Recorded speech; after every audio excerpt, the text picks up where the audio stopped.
Dans l'imaginaire collectif, on associe la faucheuse à un être unique, qui vient prendre l'âme des défunts afin de les conduire vers l'au-delà. Elle a l'aspect d'un squelette, armé d'une faux. Mais ce n'est pas tout à fait vrai. Et vous vous demandez sûrement comment je peux le savoir, car aucune personne ayant vu la mort n'est là pour en parler aujourd'hui. Mon cas est un peu particulier.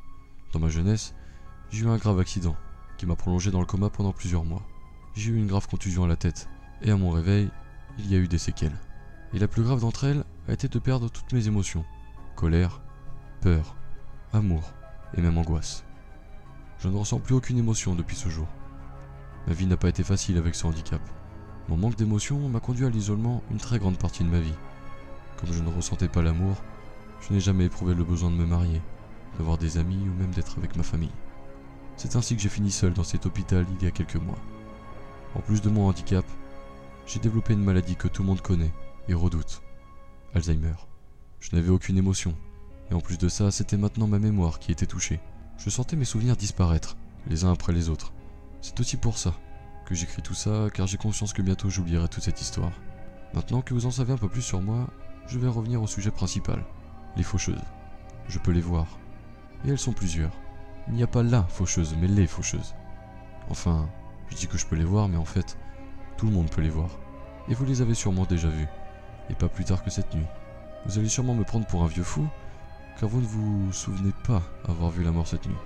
Et c'est justement là qu'est l'astuce. Vous ne vous en souvenez pas. La première fois que je l'ai vue, c'est quelques jours avant d'avoir été informé de ma maladie. Je regardais la télé, seul chez moi, comme à mon habitude. J'ai alors senti une main sur mon épaule. Et en me retournant, je l'ai vue. Une grande créature, à l'allure squelettique. Elle ne portait cependant aucune faux, mais j'ai compris pourquoi celle-ci était présente dans l'imaginaire collectif. Je ne devais sûrement pas être le premier à me souvenir de ces créatures. Son index était plus long que les autres, et recourbé à son extrémité, ce qui faisait en effet penser à une faux, et j'ai ensuite compris à quoi ce doigt servait.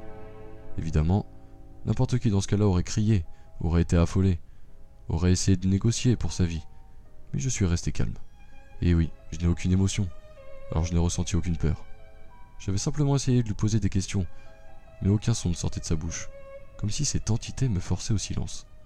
Je ne pouvais également plus bouger, paralysé et contraint au silence. Je pense que ça aurait traumatisé n'importe qui. La faucheuse a ensuite enfoncé son index recourbé dans mon oreille, lentement. Elle est restée comme ça, à trifouiller dans mon cerveau, pendant plusieurs secondes.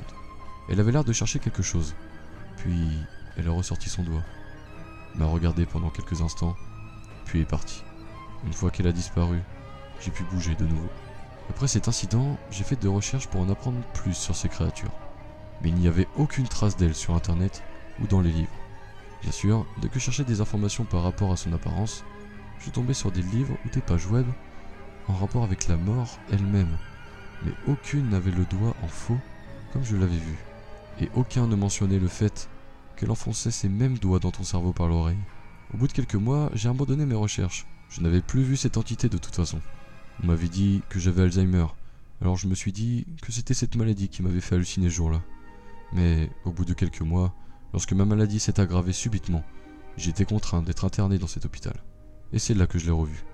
Et pas qu'une seule. Et pas qu'une fois non plus. C'était un balai incessant qui se produisait la nuit. Ces faucheuses allaient et venaient dans les couloirs de l'hôpital, allant de chambre en chambre. Quand elles passaient devant moi, elles m'ignoraient, tout simplement. Je n'étais plus une de leurs cibles. J'en avais suivi une dans la chambre voisine, et j'étais témoin de ce qui m'était arrivé alors. La faucheuse avait enfoncé son doigt dans le cerveau de la vieille dame, qui semblait terrorisée. Elle ouvrait la bouche, semblant vouloir crier de toutes ses forces, mais aucun son ne sortait. Son visage affichait une peur inégalée, mais son corps restait stoïque. Contrairement à moi, la faucheuse n'était restée 2 ou 3 secondes avec le doigt dans l'oreille de cette femme, avant de s'en aller vers une autre chambre. Je pensais alors que la femme, une fois l'entité partie, allait se remettre à crier, à appeler à l'aide, à gesticuler de tous les côtés, mais rien de tout ça. Elle regardait dans le vide, le visage dénué d'émotion. Puis elle m'a dévisagé, et m'a demandé ce que je faisais là, et ce que je voulais. Je lui ai dit ce dont j'avais été témoin à l'instant, et elle m'a répondu que j'étais fou. Je devrais rester dans ma chambre et prendre mes cachets, car j'étais l'unique intrus dans cette chambre qu'elle ait vue ce jour-là. Tous les soirs, j'étais témoin des mêmes phénomènes durant la nuit. Les faucheuses rendaient visite aux malades, aux docteurs, aux infirmières, aux jeunes, aux vieux. Tout le monde y passait, sauf moi, et personne ne s'en souvenait. J'ai alors deviné qu'elles se nourrissaient des souvenirs des gens, en leur enfonçant leurs doigts dans le cerveau et le fait que ma mémoire s'est altérée par la maladie faisant d'elle, ou de moi, un mauvais repas. Je suis allé voir si les autres malades d'Alzheimer étaient dans mon cas, mais non. Les faucheuses leur rendaient visite à eux aussi. J'étais l'unique personne qui n'était pas touchée, et je me demandais bien pourquoi. La seule chose qui me différenciait d'eux était mon manque d'émotion. Quand j'y ai repensé, toutes leurs victimes étaient terrorisées en leur présence. C'est alors que j'ai enfin compris. Les faucheuses se nourrissent de deux éléments, la peur et la mémoire. Elles se nourrissent d'abord de la terreur qu'éprouvent leurs victimes, puis se nourrissent des souvenirs de leur passage. C'est pour cela que tout le monde les voit, chaque nuit, et que personne ne s'en souvient. Ces entités m'ignorent, car je n'ai aucune de ces deux choses à leur offrir. Une combinaison assez rare, qui fait de moi sûrement un des seuls hommes à connaître leur existence.